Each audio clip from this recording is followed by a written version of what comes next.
Hi, everyone. Mitch from PickDogs.com here with Chris and Ron. It is our final. Well, it's not our final. We have one. We'll do a bowl show after this, but that will probably won't be for a couple weeks. But college football championship game Saturday and Friday night. Not a ton of games here. We're not going to go over the Buffalo Akron game. I like Buffalo, but I don't know.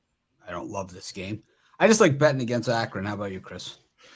It's a favorite pastime of mine. If I were to redo a dating profile, it'd be I love long walks on the beach, sunsets, and betting against Akron football.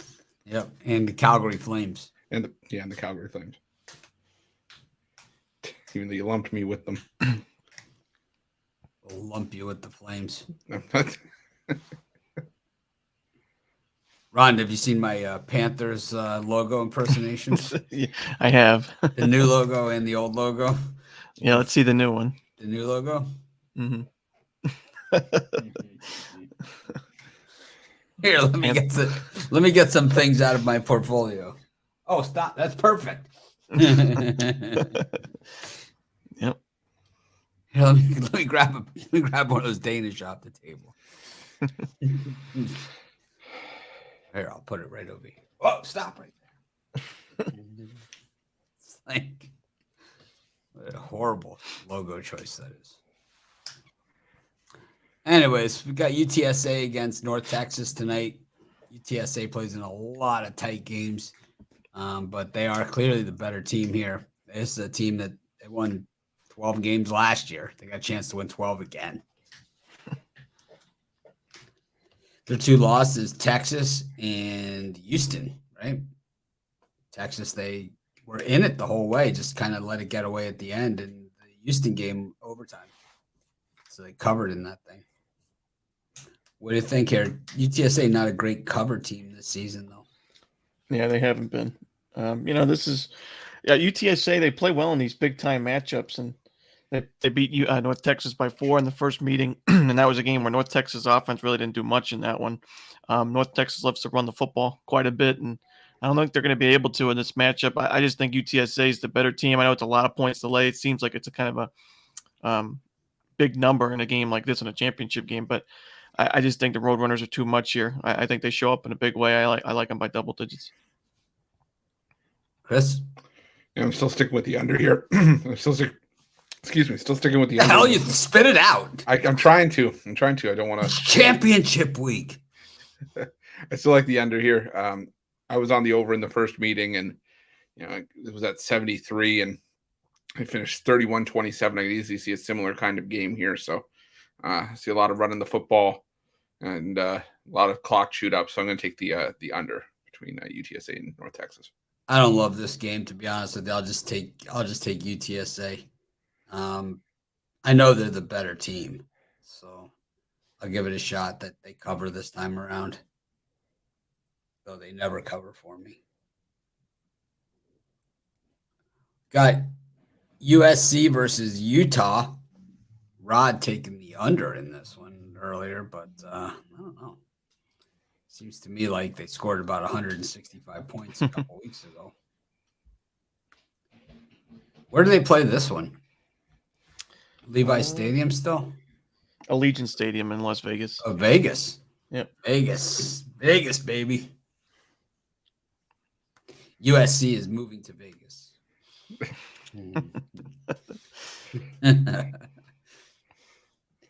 Stranger things have happened. USC and NLV. Yeah. USC, Nevada, USC. Nevada, Reno, Nevada, USC. There you go. What do you think of this one, Ron? Well, yeah, we got a premium on the side in this one, but I actually do agree with Rod. I like the under in this game. I guess it's a little bit of a contrarian play because you look at that first game, 85 points, I think, scored between the two. But I just really like this Utah defense, and I do think this game's going to be, Utah loves to run the football. I'm not really a big fan of their quarterback play this season, so I think they're going to run the ball quite often in this game. And USC's run defense improved as the season continued. I will say that. The secondary, not necessarily in love with in terms of the yards that they give up. They do force a lot of turnovers, which has helped them. But I do think Utah's going to run the football 30, 40, maybe even more times in this game. And running the football that much in a 67.5 total, I think this is going to go under the number. Chris? Yeah, I don't. This is the game that I don't love on the card. I think rather watch this as a fan. I lean towards the over, but again, not a strong play. I don't know if it's going to get up to 85 points like it did last time, but I could easily see a 38-34 kind of game. So it's a lean towards the over for me. I like the over as well. I think that's kind of like boxing. The first fight, there's a feeling out process. The second fight, they just pick up right where they left off. And I think they just pick up right where they left off. I think it's going to be a lot of scoring too. I don't like the total as much as the side. I have a premium pick on the side as well. Get it with 2 NBA picks tonight. $39.99. Use the discount code pick. Get 15% off. Cost you about $33. About $11 a pick. It's 33 divided by 3. Quick math. For those of you who haven't spent the entire morning deciding which pronunciation of Uruguay you like best. Got TCU taking on Kansas State. 2 purple and silver teams going at it. These teams have played each other already. We know the good and the bad about both these teams. We've seen a lot of them, and I tell you, we've won a lot of money on these teams this year. A lot of money. Ron, what do you think of this one? It's a great game, and TCU winning basically they're in the college football playoff. But we've seen TCU have become slow starters this season. We saw that in that Baylor game, and you may not think, but in college football with the new rule changes, the 2.5 points is a lot of points, and we've seen that already in TCU games where in that Baylor game exactly where 2.5 points was the difference against the number. And I just think getting 2.5 points with a real good Kansas State team is not a bad place to be. I think this is going to be a very close game. I wouldn't be surprised to see overtime, but I also wouldn't be surprised to see a mixed extra point or field goal to kind of be the difference maker in terms of the numbers. So I think you're getting the dog with 2.5 points in a game that I would say is a coin flip in terms of who's going to win it outright. I think that's not a bad place to be. Chris? Yeah, I'm going to try to eliminate all volatility with that 2.5. I'm just going to take TCU on the money line. Got to pay a little bit of juice for it, but I think this is a team of destiny for TCU. They've been getting disrespected by odds makers all year long, but I don't know if this is a spot where it's actually. I think this is a justified 2.5. I think it's going to be a fantastic game, but I just look for TCU to make the plays late. They've been making them all season, and I think stick the dagger into to solidify themselves in the college football playoffs. I'll take TCU on the money line.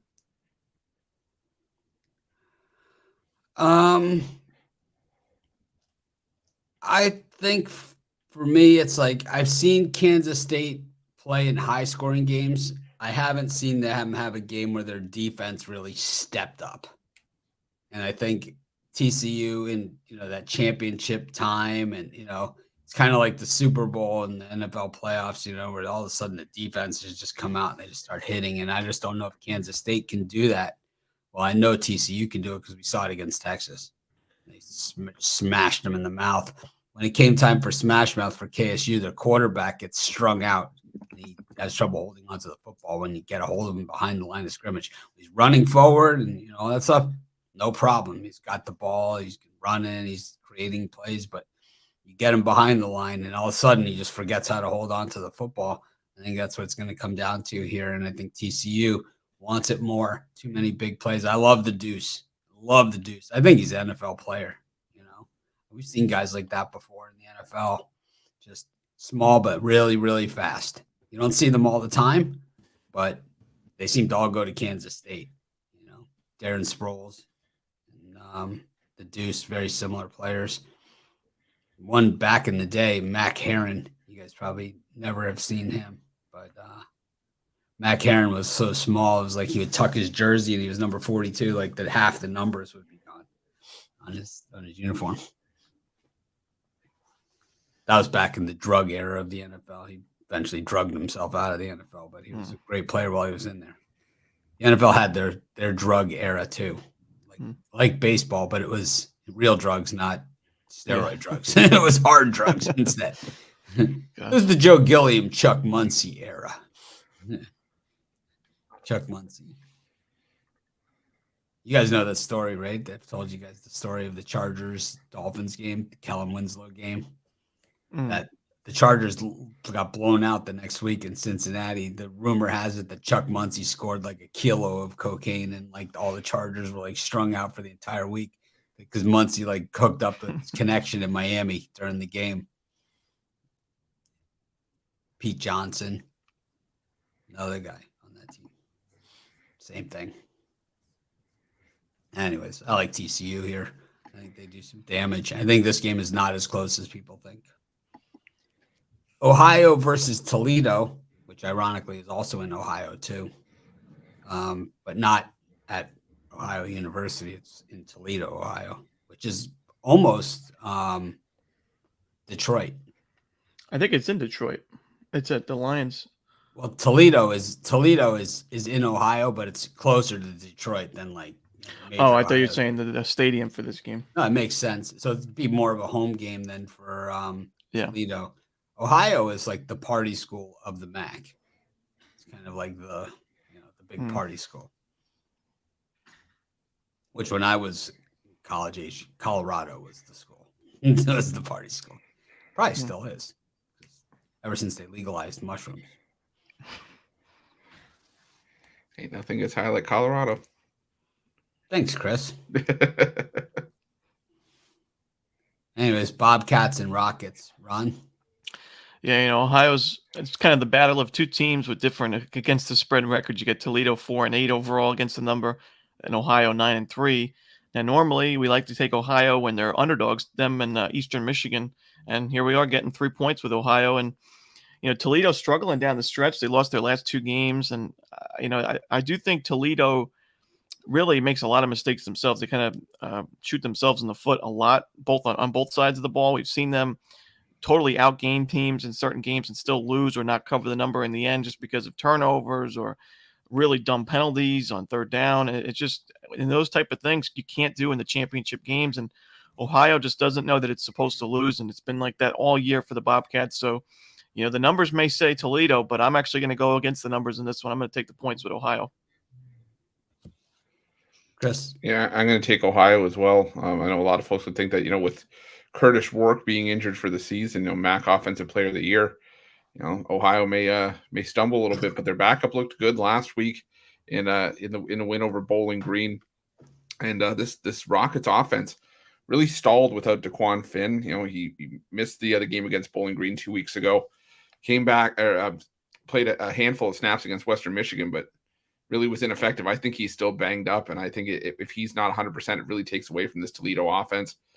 And Ohio is pretty good at stopping the run, so I think this is just a game where getting the 3 points in the back pocket, probably where I want to be with the Bobcats, and the underdog 12-4-1 against the spread in the last 17 MAC title games. So take the shot with Ohio on the points. Probably the same record in the last 21 regular MAC games too. I like the underdog here as well. I just think they, like you said, they stopped the run better, and it's like in these championship games, stopping the run is everything. Teams that run the ball better and stop the run better. I think Ohio just moves the ball a little easier than Toledo does, and probably a close one. I probably not want them rushing to the window to bet. Troy against Coastal Carolina. We've seen Coastal without their quarterback, and they've been pretty much trash. This is an odd matchup. Once again, not the best championship Saturday we've ever had. And I think this is just another one of those instances where it was like when it was Coastal against App State or something, or Louisiana, and they had good teams, different, but they're ULL this year, and it's Troy against Coastal. Run or UL Lafayette. This works for me. It's unfortunate that Grayson McCall went down with that injury, and like you said, they've looked really bad without him at starting quarterback against James Madison last week. It was rough, but I still know this Coastal team is really good as an underdog, and it doesn't seem like the books are too frightened from that last week performance. You would think Troy, who's 9-3 against the number, 10-2 overall, playing real good football, you'd think that they'd be double-digit favorites after seeing what Coastal did last week, but just goes to show you this Chanticleer's team is good as an underdog, and I think that they're going to compete in this game. I think their defense is good enough to keep this one low scoring, 47.5 the total. I'd lean towards the under, and I would take those 8.5 points, getting more than a touchdown now.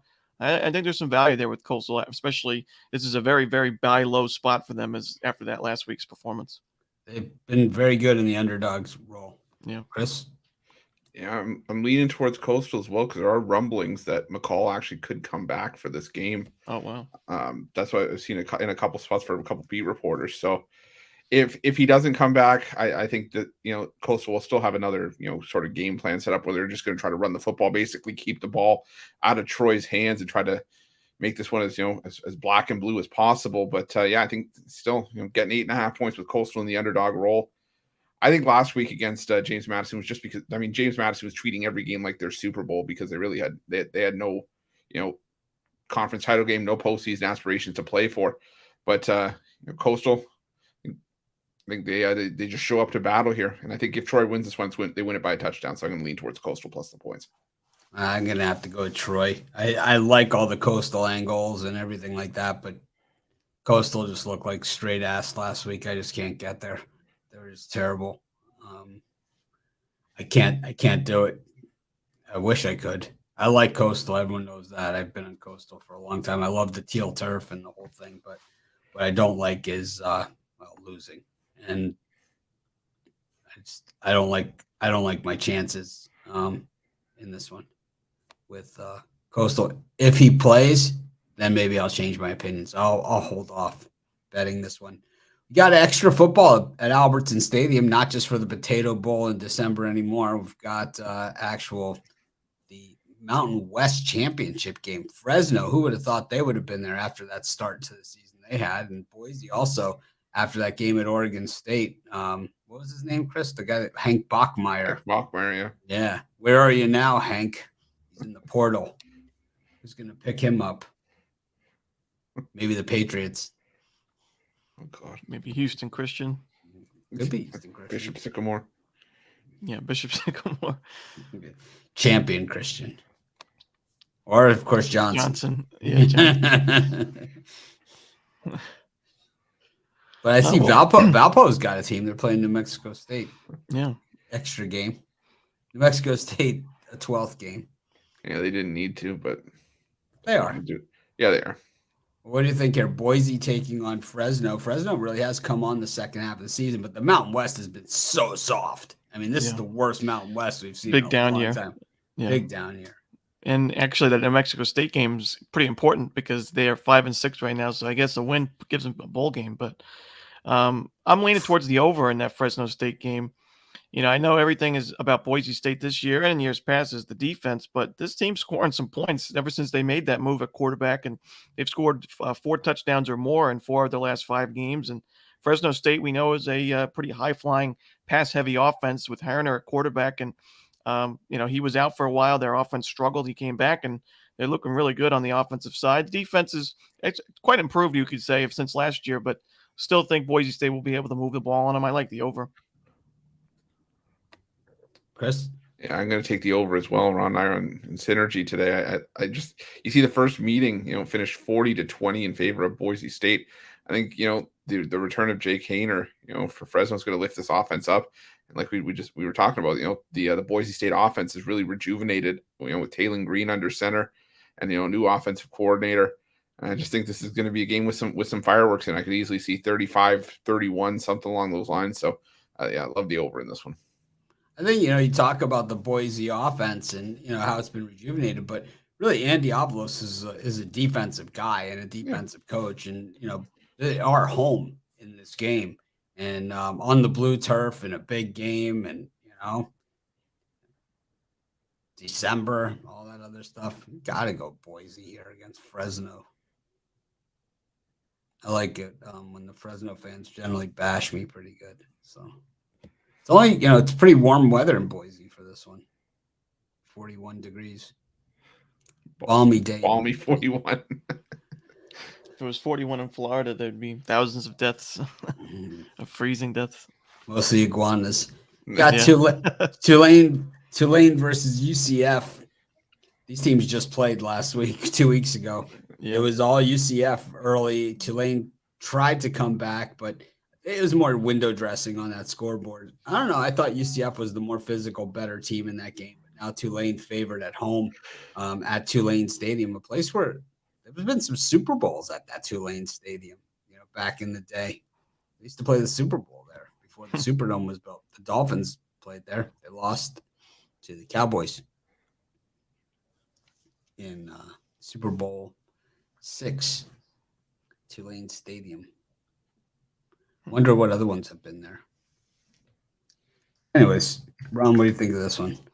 Yeah, in that first meeting, both teams ran the ball really well in that game. I think UCF over 6 yards per carry, Tulane about 5.5. But on the season, both of these run defenses have been really good. That's been probably one of the bigger reasons why they have had so much success this year on defense. So I'm going to go with the under in this game. I do think both teams are going to look to run the football quite a bit. I don't really trust either quarterback play for either team, especially UCF side. So, the Golden Knights, they've got a good running back group and a good offensive line, but Tulane, like I mentioned, they're only giving up 154 rushing yards per game, which seems like a lot, but in the AAC, it's not too shabby when you look at how many volatile teams there are in that conference. So, and Tulane's played a pretty tough schedule overall. So I'm going to go with the under here. I think it's going to be a close game, but I like the under.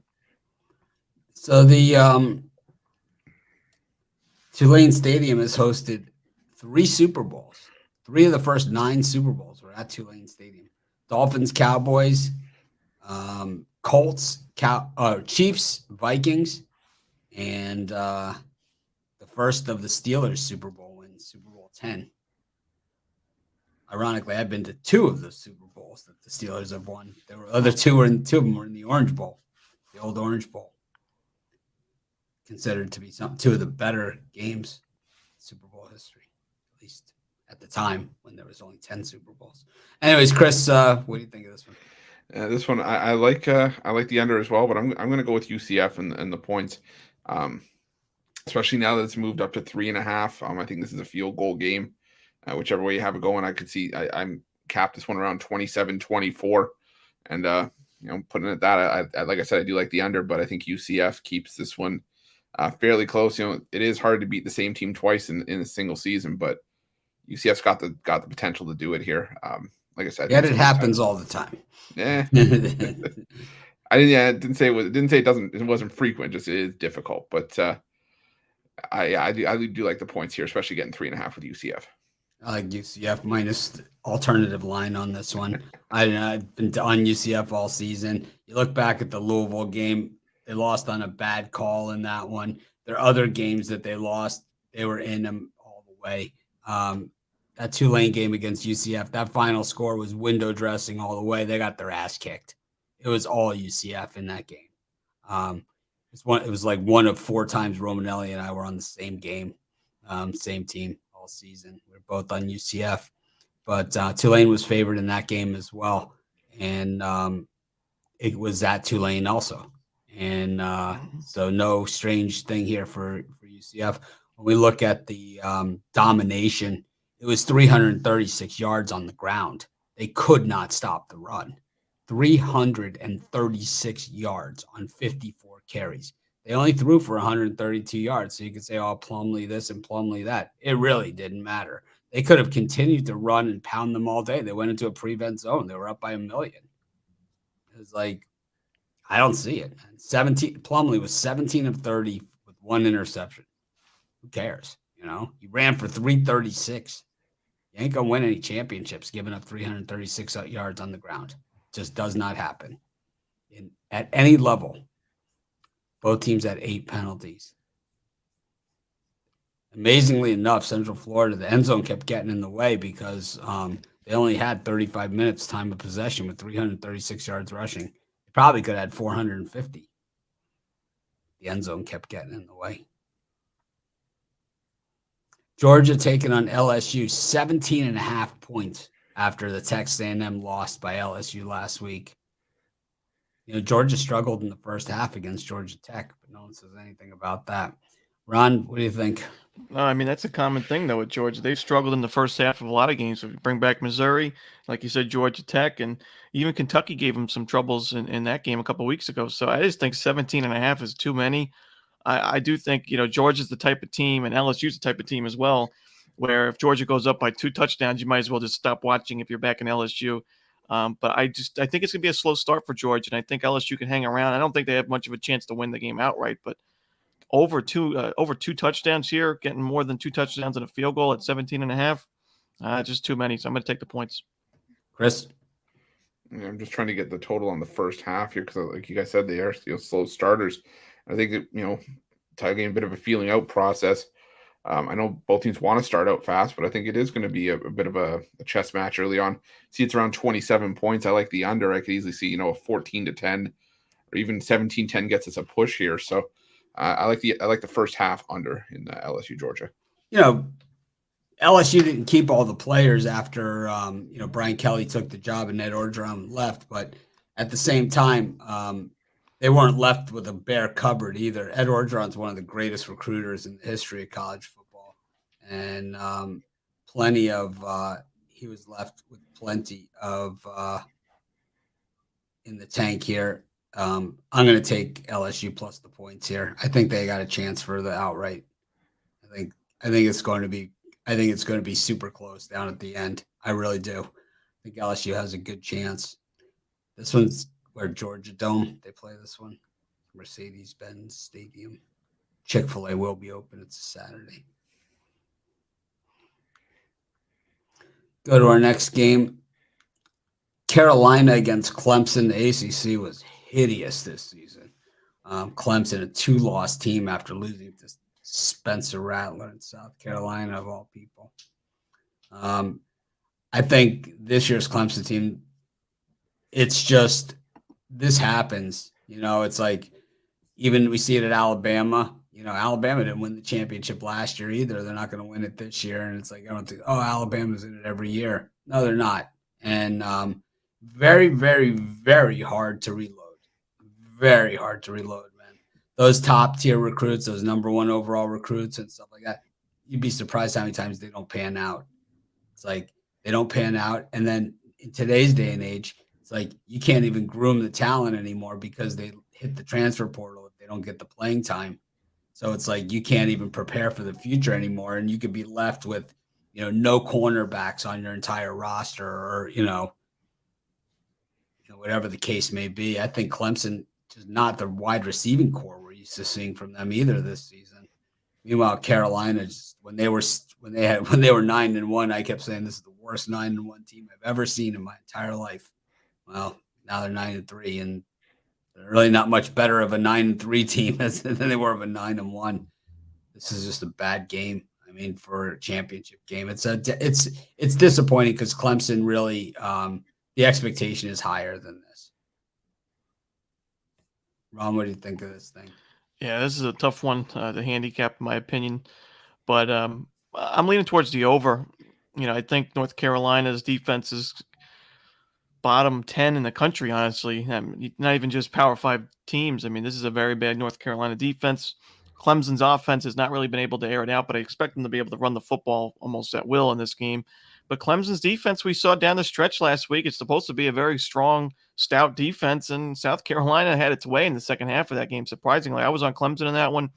Did not see that coming at all. There's a couple of fluke plays in that first half. You had the muffed punt, it wasn't even a muffed punt. It was I don't even know what they were doing on that return play for Clemson on the kickoff, but on the safety. But, some mistakes early on. But then the second half, they didn't deserve the game at all. I don't trust this defense against a good North Carolina offense.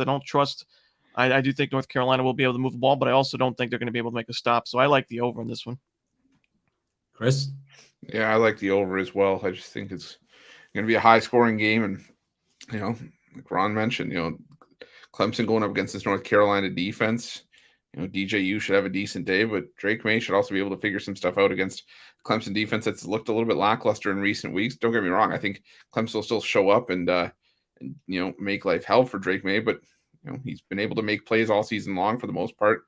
And I'd like this one to go over the total. Might even put a little bit on, North Carolina money line just for, a value bet, but probably over the stronger play of the two. I like North Carolina and the points at the very least here, if not on the money line. I've been on Clemson a lot, not just this year, but in all the years. And, I can't tell you my $15 Saturday big plays, how many times I landed on Clemson this year, a bunch. And I won most of those, but a lot of them were just the late touchdown that Dabo Swinney, justified by saying how bad they played in the first half and that they needed to, do something. But I think that, Clemson is just, not the same Clemson. And we saw this similar Clemson with Kelly Bryant, and it's like you have a freshman on the bench that can play, and next year we're going to see a different Clemson team. My guess is they'll be able to recruit some wide receivers that are going to want to play with this guy too. You're not going to have a running quarterback. I think DJ is a guy that, I actually believe that he has an NFL career ahead of him. You look at some of the NFL quarterbacks out there and you see what goes on in today's NFL, and he's a guy that can take a shot in the pocket and still stand there. He's gigantic. And kind of like Ben Roethlisberger, it's kind of like that type of guy.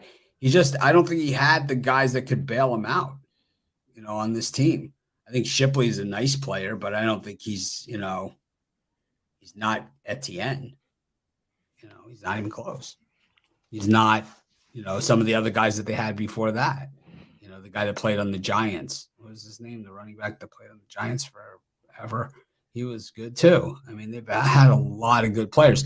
They didn't have a Mike Williams this year, and they didn't have a Sammy Watkins. They didn't have, just didn't have these guys on this team. And maybe it's because of, the portal, we'll just say that it's because of the portal, because Georgia lost a ton of guys in the portal too, and they seem to be fine. So, yeah, I don't know. It's just an odd year, and maybe it's, it's people. Sometimes you look at these college football teams and you say they're going to be good forever, right? And you think, and this happens, and it's like, Ron's obviously a little younger. Chris is younger than I am, but believe me, they said this about Florida State. They said this about Miami. They said this about, USC of the 70s. They said this about Alabama during the Bear Bryant run. They said this about, they said this about Oklahoma under Stoops. They said this again about Miami, the resurgent Miami team, that they're never going to, who's going to ever beat these guys. Oh, when they first went to bowl alignments where you could, where they could predetermine like all these bowls, like how they're all linked into conferences and stuff. This is all within the last 25 years that this has happened. Before, it used to be a free for all, except for there was the few major bowls had that. And then, but at the time when they did that, when they first did it, they said, well, we'll just get Miami against Notre Dame every single year. That was what the thing was. It was like, oh, you can do this now. We'll just say, before they even season starts, we'll lock in Miami and Notre Dame every single year. It's like, why don't we just do that? And that's what they say. And USC was never going to lose again, the Reggie Bush era. And then, it was Alabama again. It was, it happens. Believe me, it's all cyclical. It's very, very hard to keep reloading because eventually these recruits do not hit. And in today's transfer portal, I've seen it. I've lived it, I've lived it. Yeah, I mean, I said this before on our other morning show, have you ever heard of a guy named Brian Forte? Do you know who that is? He was the #1 USA Today Player of the Year quarterback. That's who he was. Ended up transferring out to Rutgers. How about Kyle Wright? Consensus Player of the Year. Sporting News, USA Today, everything like that. He started one season at Miami. He wasn't bad, but he wasn't, that type of player. How about Florida? Brock Berlin. He was that player too. It's like Spurrier was churning out Heisman winners. It's like Brock Berlin is the next great one. Didn't even make it through his career, transferred to Miami. Just, you never know. Anyways, Jim Harbaugh seems to have it together in Michigan. This is the best 2-year run of Harbaugh's coaching career at any level. I've spent a lot of times bashing him, saying he couldn't win the big games, didn't build the teams to win those heavy games. I have to give credit where credit is due. If I'm going to Mac Jones him and Trubisky him, I have to give credit where credit's due. And I think Michigan has shown that they have a system, and I think that's what it takes. Yeah, and we talk about like the reloading and all this other stuff. Clemson has a system too, right? Clemson has a system too, and they're able to mix players in. But eventually, you need to have those star guys, which they seem to be missing some. But Michigan has the stars and the depth. you don't see a lot of Michigan players transferring out in the portal. So their quarterback that it's not going to play or whatever, he transfers out or whatever. Who cares? Good for you. Brady would have done the same thing, back in the day. Tom Brady would have transferred. If the portal was there, Brady would have transferred out of Michigan. He would have been at USC or something. But up against a Purdue team, this is a sorry ass matchup for a Big Ten championship game. This is a blowout. Ron, what do you think? Yeah, I'm leaning towards the over in this one. Actually, I do think both teams can move the ball a little bit more than what we've seen. Purdue 3-game win streak. They played some pretty weak competition, Northwestern and Indiana the last 2 weeks, but I still think that this offense. I mean, Purdue is pretty good against these top tier teams we've seen in years past, and I think they're going to be able to move the ball on Michigan a little bit more than you saw. Ohio State 23 points. That was a big disappointment, but I don't know. I sometimes you guys know I'm a numbers guy, but I just got this gut feeling Purdue's going to hang around in this game and score some points. I think Michigan's going to be able to score at will in this one as well. So I would lean towards Purdue in the points, and I like the over as well. Yeah, I think the closest Purdue is going to be in this game is when the game kicks off, and after that, it's all hell's going to break loose. I don't get me wrong. I was on Purdue a fair number of times this season. And when I saw the news that Blake Corum was down for the season, I was like, okay, well, what's Michigan got left? But then you realize that they've got, Donovan Edwards, and he ran roughshod over Ohio State. This Michigan team just looks like they want it. They look hungry, and I think that Purdue is just in a bad spot here. It's just one of those no mercy games. I think you're just going to see Purdue get run up on. I like Michigan to win this one. I think this is where you take an alternate line on Michigan and probably lay 23.5 or something like that. Yep. I like Michigan as well.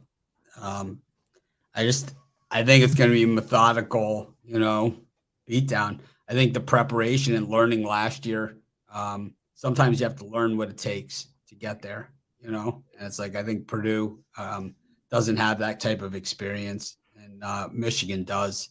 Michigan knows that this is a big game, and they understand the magnitude of it, while Purdue probably just happy to be there, and that doesn't get it done in these games.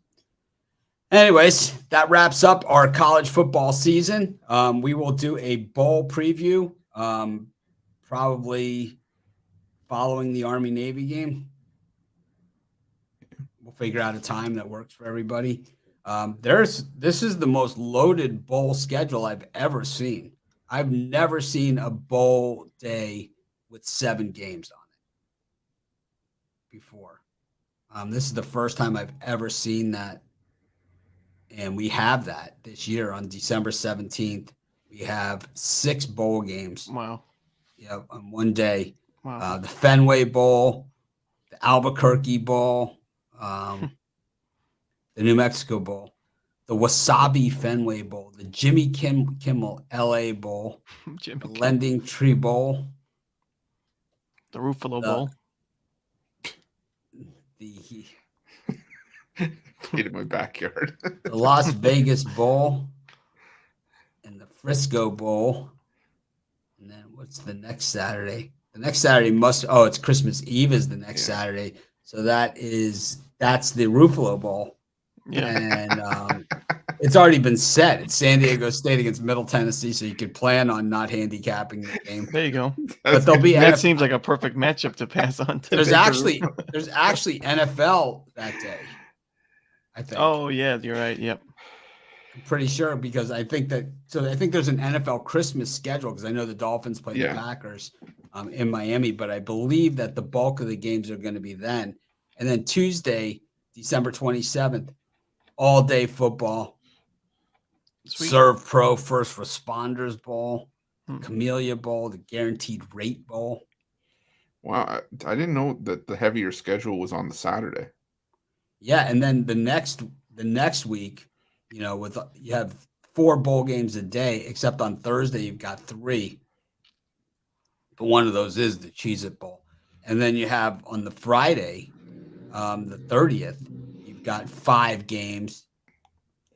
And then you also have the on Saturday, the 31st on New Year's Eve, you've got the playoff games.